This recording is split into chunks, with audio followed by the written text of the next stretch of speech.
Hi hello வணக்கம். This is Chitra from சித்துஸ்னஸ் channel. எல்லாரும் ஆரோக்கியமாகவும் சந்தோஷமாகவும் இருப்பீங்க அப்படின்னு நான் நினைக்கிறேன். நானும் ரொம்ப சந்தோஷமாகவும் ஆரோக்கியமாகவும் இருக்கேன். இந்த வீடியோ எதை பற்றினது அப்படின்னு பார்த்தீங்க அப்படின்னா, மே 29th கிளம்பி நாங்கள் வந்து 3 days ஒரு டிவோஷனல் ட்ரிப் பிளான் பண்ணியிருந்தோம். ஷார்ட்ஸில் வந்து நான் ஷேர் பண்ணியிருந்தேன் எங்கெங்கே போயிருந்தேன் அப்படின்னு சொல்லிட்டு. அதோட ஒரு சின்ன ஜிஸ்ட் ஆஃப் லாங் வீடியோ தான் இது. இது என்னைக்கு அப்படின்னு பார்த்தீங்கன்னா 29th நைட்டு 11 o'clock வந்து வீட்டிலேருந்து கிளம்பியிருந்தோம். நான், என் பையன், என் ஹஸ்பண்ட் 3 பேர். அலாங் வித் நாங்கள் ஆக்டிங் டிரைவர் எடுத்துக்கிட்டோம். ஸோ எதுக்காக நான் ஆக்டிங் டிரைவர் சூஸ் பண்ணேன் அப்படின்னு பார்த்தீங்கன்னா, நாங்கள் வந்து நிறைய இடம் சூஸ் பண்ணியிருந்தோம் இந்த ஹாட் சம்மரில். நிறைய இடம், ஆனால் வந்து கம்மி டியூரேஷனில் பார்க்குற மாதிரி சூஸ் பண்ணியிருந்தோம். ஸோ லாங் டிரைவ் வந்து என் ஹஸ்பண்டே ஓட்டிகிட்டு போகும்போது நம்ம அந்த போகிற ட்ரிப்பை வந்து கம்ப்ளீட்டாக என்ஜாய் பண்ண முடியாது அப்படிங்கிறதுக்காக இது வந்து ஒரு 4 to 5 months பேக்கே வந்து நான் பிளான் பண்ண ஆரம்பிச்சிட்டேன். பிளான் பண்ண ஆரம்பித்து அதுக்கான ஃபண்டெல்லாம் வந்து மாதம் மாதம் கொஞ்சம் கொஞ்சமாக சேர்த்து சேர்த்து வச்சு நாங்கள் போன முதல் டிவோஷனல் ட்ரிப் அப்படின்னு பார்த்தா இதுதான். ஸோ நாங்கள் வந்து இப்படி தான் இந்த ட்ரிப்பை வந்து பிளான் பண்ணியிருந்தோம். அதனால தான் வந்து நாங்கள் ஆக்டிங் டிரைவர் எடுத்திருந்தோம். ஸோ தட் நம்ம வந்து கொஞ்சம் ரிலாக்ஸாக போகலாம். ஃப்ரம் பெங்களூர் டு தமிழ்நாடு வந்து அவ்வளோ தூரம் நம்ம போயிட்டு வரோன்றம்போது நம்ம ஜாலியாக என்ஜாய் பண்ண முடியாது அப்படிங்கிறதுனால தான். என்ஜாய் பண்ணுறோம் அப்படிங்கிறத விட நம்ம போகிறது வந்து ஒரு டிவோஷனல் ட்ரிப்பு. வரிசையில் நின்று, அதுவும் வந்து நாங்கள் வைகாசி விசாகம் அப்போது வந்து தரிசனம் பார்க்குறதுக்காக போகிறோம். அந்த டைம்லாம் வந்து எல்லா கோவில்லுமே பயங்கர கூட்டமாக இருக்கும். அந்த தரிசனம் பார்க்கும்போது நமக்கு டயர்ட் ஆகக்கூடாது அப்படிங்கிறது தான் என்னோடய மெயின் எய்மாக இருந்தது. ஸோ இதுதான் ரீசன் நாங்கள் வந்து ஆக்டிங் டிரைவர் ஆப்ட் பண்ணி போனதுக்கு. ஆக்டிங் டிரைவருங்கிறது யாரும் இல்லை, என்னோடய தம்பியே தான். எனக்கு ரொம்ப ரொம்ப பரிச்சயமான தம்பி தான். சூப்பராக ட்ரைவ் பண்ணுவார். ஆக்சுவலி அவர் கூட எங்களுக்கு ரொம்ப ஃபன்னாக இருந்தது. ரொம்ப ஜாலியாக நாங்கள் என்ஜாய் பண்ணிகிட்ருந்தோம். ஸோ அன்னைக்கு 11:15 அப்படி இருக்கும். நாங்கள் வந்து கார் எடுக்கும்போது போயிட்டே இருக்கோம். ஆன் த வே பார்த்தோன்னா ஒரு குழந்த முருகர் ஒரு பஸ்ஸில் வந்து நான் பார்க்குறேன். ஒரு குழந்த முருகரை அப்போ அந்த டைமுக்கு வந்து விசாக நட்சத்திரம் பிறந்துருச்சுன்னு நினைக்கிறேன். ஒரு குழந்த முருகரோட தரிசனம் மிட்நைட் எக்ஸாக்ட்லி 12 AM. ரொம்ப ரொம்ப மனசுக்கு சந்தோஷமாக இருந்தது. ஆரம்பமே வந்து ரொம்ப நல்லா இருக்குது அப்படின்னு சொல்லிட்டு. விசாக நட்சத்திரம் தொடங்கிருச்சு அப்படின்னு நினைக்கிறேன். I'm not sure. 30ஆம் தேதி விடிய காலையில் வந்து பார்க்குறோம். இதோடவே நாங்கள் வந்து ரொம்ப நேரம் பேசிகிட்டே போனோம். ஏன்னா டிரைவர் தூங்கிடக்கூடாது அப்படிங்கிறதுக்காக. பட் நம்ம ரெஸ்ட்டில் போனதுனால ஒன்றும் பெருசாக டயர்டாக தெரிஞ்சுக்கல. எங்களோட ஃபர்ஸ்ட் டெஸ்டினேஷன் எங்கே அப்படின்னு பார்த்தீங்கன்னா, பிள்ளையார்பட்டியில் தான் எங்களோட ஃபர்ஸ்ட் டெஸ்டினேஷன். ஆக்சுவலாக மொபைல்லலாம் வந்து மொபைலை எடுத்துகிட்டு எங்களால் குளிக்க போக முடியல. அங்கே நாங்கள் கோவில் பக்கத்துலேயே ஒரு மண்டபம் மாதிரி இருக்குது. அந்த 8 o'clock மார்னிங் ரீச் ஆனோம். ரீச் ஆகிட்டு ஒரு கோவில் பக்கத்துலேயே வந்து நிறைய மண்டபம் கட்டி விட்டுருக்காங்க. அந்த மண்டபத்தில் வந்து பார்த்திங்கன்னா ரூம்ஸ் வந்து ரெண்ட்டுக்கு கொடுக்குறாங்க. 1 hour 2 hour நீங்கள் யூஸ் பண்ணிக்கலாம். பர் ஹெட் 50 rupees அந்த மாதிரி தான் வாங்கினாங்க. ஏன்னா எங்களுக்கு வந்து அவசரமாக காலையிலே தரிசனம் பார்த்துட்டு ஈவினிங் வந்து இன்னொரு கோவிலில் தரிசனம் பிளான் பண்ணியிருந்தோம். ஸோ அதனால வந்து ஆஸ் சூன் அஸ் பாசிபிள் இங்கே வந்து தரிசனம் பார்த்துட்டு டிஃபன் சாப்பிட்டுட்டு கிளம்புற மாதிரி தான் பிளான். குளிச்சுட்டு வெளியே வரும்போதே என் பையன் பயங்கரமாக எனக்கு பசிக்குதுன்னு சொல்லி அழ ஆரம்பிச்சிட்டாரு. அதனால் வந்து பர் ஹெட் 50 rupees அவ்வளோதான் வாங்கினாங்க.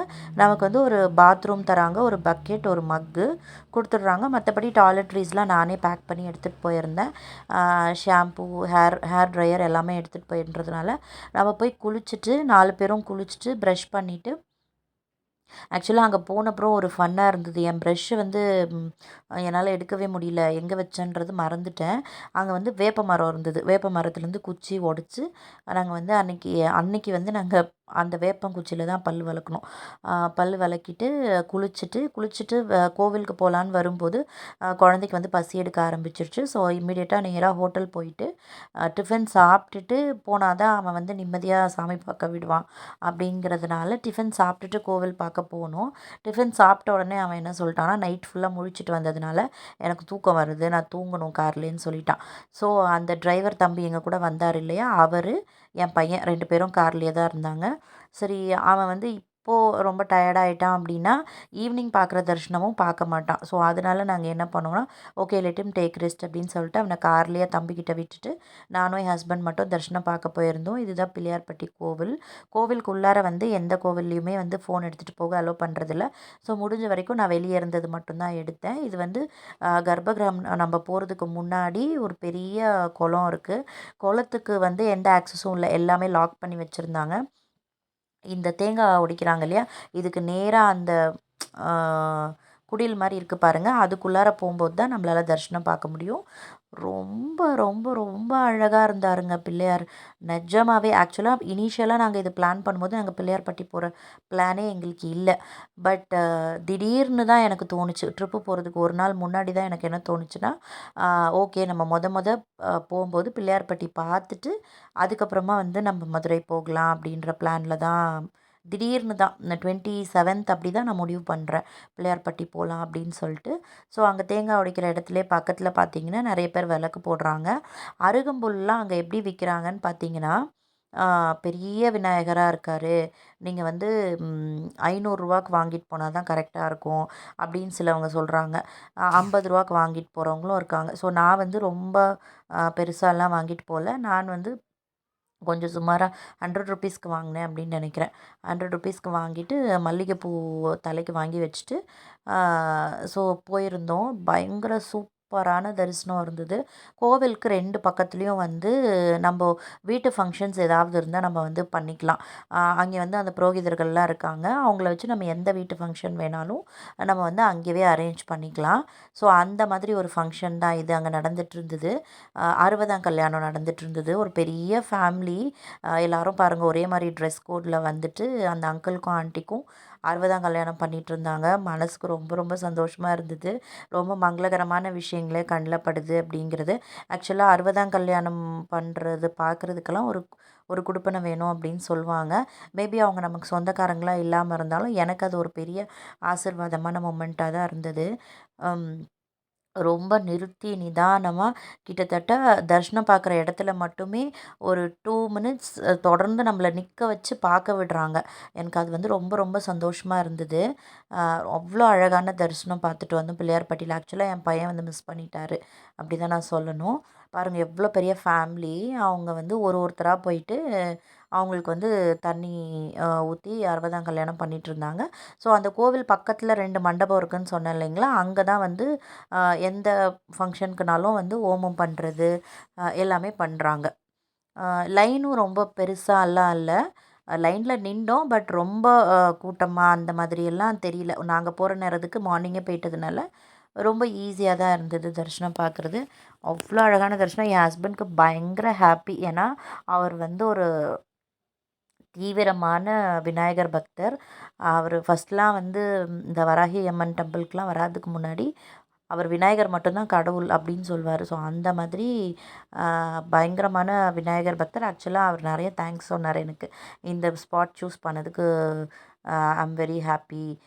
நல்ல நல்ல தரிசனம். ஃபர்ஸ்ட் தரிசனமே சூப்பரா இருந்ததுன்னு சொல்லிட்டு நேத்திக்கு இன்னைக்கெல்லாம் கூட சொல்லிட்டு இருந்தாரு. எனக்கு ரொம்ப பிடிச்சிருந்தது பிள்ளையார்பட்டியோட தரிசனம் அப்படின்னு சொல்லிட்டு. எனக்கு ஒரே ஒரு சின்ன வருத்தம் என்ன அப்படின்னா, என் பையன் வந்து பார்க்க முடியல அப்படிங்கிறது மட்டும் தான். பட் அவன் குழந்த இல்லையா? அவன் ரெஸ்ட் எடுக்கணும். ரெஸ்ட் எடுக்கலன்னா மொத்த ட்ரிப்புமே ஸ்பாயில் ஆகிடும் அப்படின்னு சொல்லிட்டு நான் வந்து விட்டுட்டேன். ஆக்சுவலாக ஏன் அவன் தூங்குனான் அப்படின்னு சொல்லிட்டு அன்னைக்கு ஈவினிங் தான் எனக்கு தெரிஞ்சுது. ஒரு 2 to 3 ஹார்ஸ் பக்கம் வந்து நாங்க கிட்டத்தட்ட பிள்ளையார்பட்டியிலேயே இருந்தோம். இருந்துட்டு பிரேக்ஃபாஸ்ட் சாப்பிட்டுட்டு ஹஸ்பண்டோட ஆஃபீஸில இருக்கவங்க வந்து அங்கேருந்து பிள்ளையார்லாம் வாங்கிட்டு வர சொன்னாங்க. நானுமே வந்து ஒரு வெள்ளருக்கு பிள்ளையார், அப்புறம் அவங்களுக்கு வந்து பிராஸ்ல பிள்ளையார், லக்ஷ்மி அந்த ஸ்டாச்சுலாம் கேட்டிருந்தாங்க. அதெல்லாம் வாங்கிட்டு பிள்ளையார்பட்டியிலேருந்து கிளம்பிட்டோம். நேரா வந்து மதுரையில ரூம் புக் பண்ணியிருந்தோம். அம் மதுரையில போய் ஸ்டே ஆயிட்டு கொஞ்சம் ரெஃப்ரெஷ் பண்ணிட்டு மதுரையில போயிட்டு ரிஃப்ரெஷ் பண்ணிவிட்டு ஈவினிங் திருப்பரங்குன்றம் தரிசனம் போகணும் அப்படிங்கிறது தான் வந்து பிளான் ஃபார் வைகாசி விசாகம். ஆக்சுவலாக அன்னைக்கு திருப்பரங்குன்றம் வந்து பயங்கர கூட்டமாக இருந்தது. நியூஸ் எல்லாம் பார்த்தப்போ நாங்கள் போவோம் அப்படின்னு நினைக்கவே இல்லை. பட் முருகனோட அருள் தான் சொல்லணும். நிஜமாவே நாங்கள் போனப்போ எப்படி கூட்டம் இருந்தது, நாங்கள் எவ்வளோ சீக்கிரம் தரிசனம் முடித்தோம், எவ்வளோ நல்லா இருந்தது, எந்த மாதிரி சூழ்நிலையில் நாங்கள் வந்து எங்கள் குழந்தைய கூட்டிகிட்டு தரிசனத்துக்கு போனோம் அப்படிங்கிறதெல்லாம் கண்டிப்பாக நான் நெக்ஸ்ட் வீடியோவில் உங்களோட ஷேர் பண்ணிக்கிறேன். இந்த வீடியோ உங்களுக்கு பிடிச்சிருக்கும் அப்படின்னு நினைக்கிறேன். யாராவது பிள்ளையார்பட்டி போகிறீங்க அப்படின்னா ரொம்பலாம் ஸ்பெண்ட் பண்ணணும் அப்படின்னு அவசியம் இல்லை. ஜஸ்ட் போயிட்டு அந்த ₹50 ரூம் எடுத்து குளிச்சுட்டு ரெடியாகி நம்ம போகலாம். இந்த ஒரு இன்ஃபர்மேஷன் உங்களுக்கு யூஸ்ஃபுல்லாக இருக்கும் அப்படின்னு நான் நினைக்கிறேன். இந்த விலாக் பிடிச்சிருந்தது அப்படின்னா கண்டிப்பாக ஒரு லைக் கொடுங்க. உங்களோட ஃப்ரெண்ட்ஸ் அண்ட் ஃபேமிலி கூட ஷேர் பண்ணிக்கோங்க. நம்ம சேனலை சப்ஸ்கிரைப் பண்ணாமல் பார்த்துட்ருக்காங்க, தயவு செஞ்சு சப்ஸ்கிரைப் பண்ணிவிட்டு பாருங்கள். நம்ம சேனலை சப்போர்ட் பண்ணுங்கள். எனக்கு டைம் கிடைக்கும்போது கண்டிப்பாக நான் எங்கெல்லாம் கோவிலுக்கு போகிறேங்கிறது கண்டிப்பாக உங்கள் கூட ஷேர் பண்ணிக்கிறேன். ஸோ ஈவினிங் நாங்கள் போன கோவிலோட தரிசனம் எப்படி இருந்தது, அங்கே நாங்கள் எந்த மாதிரி சூழ்நிலையில் போனோம், எப்படி வந்து நாங்கள் அந்த தரிசனத்தை பார்த்துட்டு திரும்ப வந்தோம் அப்படிங்கிறத உங்கள் கூட நெக்ஸ்ட் வீடியோவில் ஷேர் பண்ணிக்கிறதுக்கு நான் ரொம்ப ஆவலாக இருக்கேன். நீங்களும் இன்ட்ரெஸ்டடாக இருக்கீங்க அப்படின்னா கண்டிப்பாக சித்தூஸ்னஸ் சேனலை ஃபாலோ பண்ணிகிட்டே இருங்க. நம்ம சேனலை சப்ஸ்கிரைப் பண்ணாதவங்க ப்ளீஸ் சப்ஸ்கிரைப் பண்ணி சப்போர்ட் பண்ணுங்கள். Meet you in next video. Until then this is Chitra signing off. Thank you for வாட்சிங்.